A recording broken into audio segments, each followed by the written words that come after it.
Welcome back to Language Syllabus and Curriculum Designing Course Module 14B Process-Oriented Syllabuses Part 2. In Part 1 of Process-Oriented Syllabuses, I have discussed Lesson 1 to 17, Introduction, Definitions, Emergence, Characteristics, Inferential Theories of Language and Inferential Theories of Language Learning. In this Part 2 of Process-Oriented Syllabuses, I will speak about Lesson 8, Principles, Lesson 9, Strengths, Lesson 10, Advantages, Lesson 11, Weaknesses, Lesson 12, Shortcomings and Deficiencies, and Lesson 13, Major Disadvantages of Process-Oriented Syllabuses. So, this video will be very important and essential to you. Let's move. Lesson 8, Principles of Process-Oriented Syllabuses. A process-oriented syllabus is learner-oriented focuses on the skills and processes involved in learning language. It encompasses not only what to learn but also how to learn a language. It also emphasizes on all the four basic skills of language: listening, reading, writing, and speaking. It tries to cover all the communicative competences: linguistics, social-linguistics, discourse, strategics, and pragmatics. It underlines meaning rather than structure and form of language. It can be compared with a product-oriented syllabus which focuses on completed acts of communication, the outputs. A process-oriented curriculum encourages students to seek their own knowledge and to employ their individual learning styles. With such curriculum, the students are the doers who are in charge of their own learning, and the teacher is the facilitator and guide on the learner side. Lesson 9, Strengths of Process-Oriented Syllabuses. In process-oriented syllabuses, learners are exposed to authentic language and real-life situations which would help them master all what is needed for successful and meaningful communication. Spector Cohen et al. 2001. Regarding the process-oriented syllabuses, the fact that learners are given the opportunity to be active participants in the learning process in terms of selecting the course content and setting the learning objectives, as well as share their personal experiences with others through using active and real tasks, which increases their motivation and involvement. Crank, 1987. Crank further adds that process-oriented syllabuses can be especially useful for learners who are not accustomed to more traditional types of classroom learning or who need to learn cognitive, cultural, and life skills along with the language. EBIT, page 61. In addition, process-oriented syllabuses calls for the use of authentic materials in the classroom which expose learners to real-life situations and hence develop their communicative skills in the target language. The importance of using authentic materials in the language classroom is clearly shown in some of the advantages stated by Phillips and Shettles' words, 1987, Clark, 1989, and Peacock, 1997, as follows. Number 1. They have a positive effect on learners' motivation as they are intrinsically more interesting and motivating than created materials.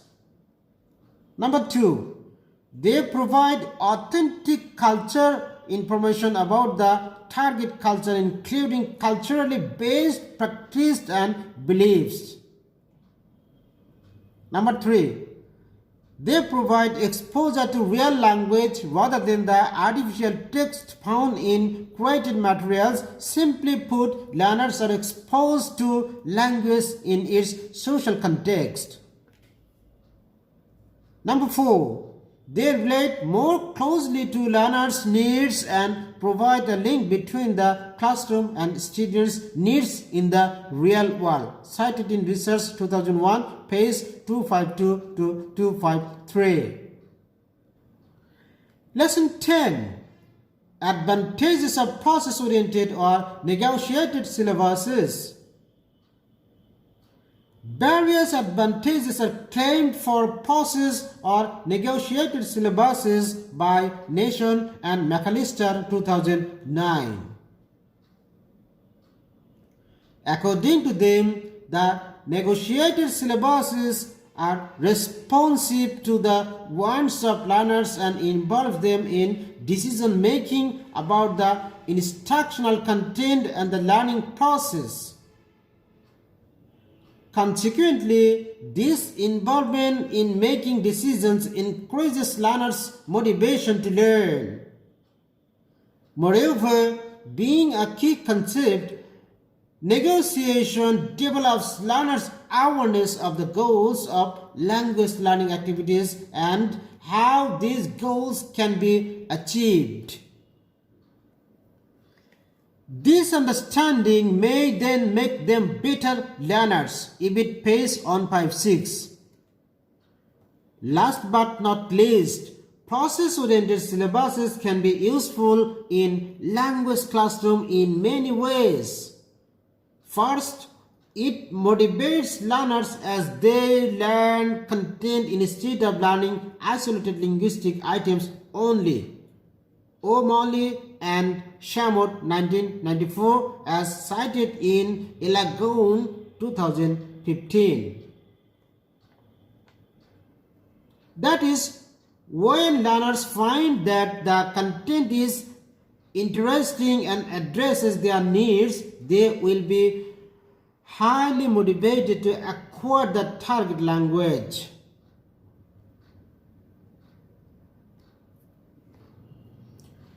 Also, Mohan 1986 agrees on the fact that process-oriented syllabuses facilitate learning not merely through language but with language. In this regard, he writes, I quote, "We cannot achieve this goal if we assume that language learning and subject matter learning are totally separate and unrelated operations," unquote. Cited in Newman 1988, page 49.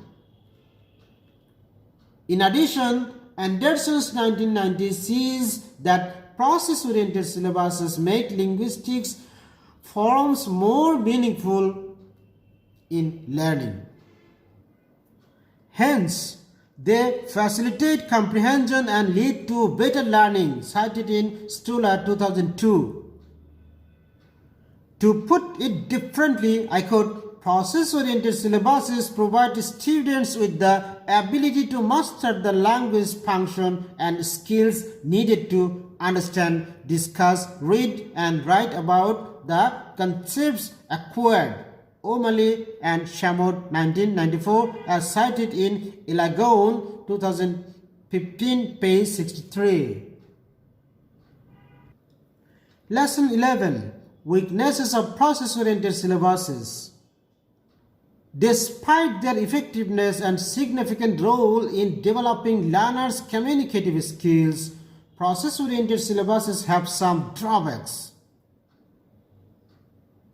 One of the negative aspects is shown in the ability of teachers to find appropriate ready-made materials that match with learners' needs and expectations. Hence, a lot of work is to be done by the teacher in order to produce his or her own materials. Spector Cohen et al. 2001. Besides, process-oriented syllabuses might not be appropriate for learners with low proficiency level in the target language, EBIT. For instance, in the task-based syllabus, many problems become apparent. They are better presented by Booker 2014 as the limits with second language acquisition and classroom research because of inconsistent methodology, little equipment, and empirical support available for parameters of task classification and grading. The difficulty of defining the concept task decreased learner autonomy due to the pre-planning and guidance. No complete implementation and evaluation of this type of syllabus, page 9 on 4. Another issue is related to the nature of task-based instruction, which is not teacher-centered. Lesson 12. Shortcomings and deficiencies of process-oriented syllabuses. Learners are required to be active participants responsible and have some control over the learning.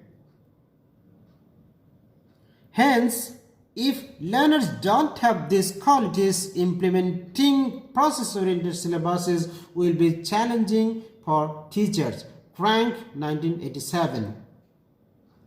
In addition, in terms of language assessment, the field of testing in process-oriented syllabuses is still very young. Brandon, 2006, page 12. The challenges of task-based testing include the following. A. Difficulties in selecting concrete parameters on the rating scale. B. Difficulties in selecting tasks and tests that allow for valid and reliable test scores. C. Problems with extrapolating from test performance to real-world performance and across tasks, in addition to increased cost and logistical problems. Batsman, 2002, McNamara, 1995, Masick, 1994, Norris et al., 1998, as cited in Brandon, 2006, page 12. Lesson 13. Major disadvantages of process-oriented syllabuses. According to Nation and McAllister, 2009, there are two major disadvantages. First, learners may not accept the idea of negotiation with each other as they believe that it is the teacher's job to guide the course. Teachers are also against the process-oriented or negotiated syllabus as they think that giving learners chances to negotiate with each other and make decisions regarding the learning process would make them lose their power and authority in the classroom.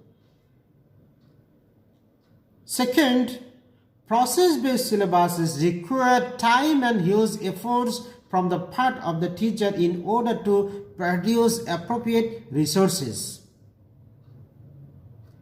Additionally, process-oriented syllabuses is also claimed to be challenging and difficult to implement. For instance, Crank 1987 states that content-based syllabuses may not be appropriate for beginners or adult learners with low proficiency level. This is why they need to be exposed to some amount of analytic grammatical structures in order to learn effectively. Besides, the fact that learners are not carefully guided by their teacher and given feedback on their language proficiency might result in premature fossilization or over-reliance on compensatory communicative strategies. EBIT, page 70. Finally, In terms of language assessment, there are no specific criteria for assessing learners' performance in process-oriented syllabuses. Instead, grading tasks are left partly to real-time impressionistic judgments by the teacher. Long and Crooks, 1992, page 37. Conclusion. No syllabus is absolute, complete or perfect in teaching all the 4 skills of language, listening, reading, writing and speaking, as well as equally suitable to all levels of learners. There are some benefits and drawbacks of each type in foreign language teaching and learning. Foreign language teachers are invited to adopt the eclectic approach by combining both product and process-oriented syllabus types. This combination will therefore help in counteracting the weaknesses of both types and provide teachers with opportunities to address their learners' diverse needs and meet their expectations. Viewers, in my subsequent next videos, I will talk about each of the above 3 subtypes: 1. Task-based, 2. Content-based, 3. Process syllabuses, as well as 4. Skill-based syllabuses in details. Keep learning, keep smiling. Thank you.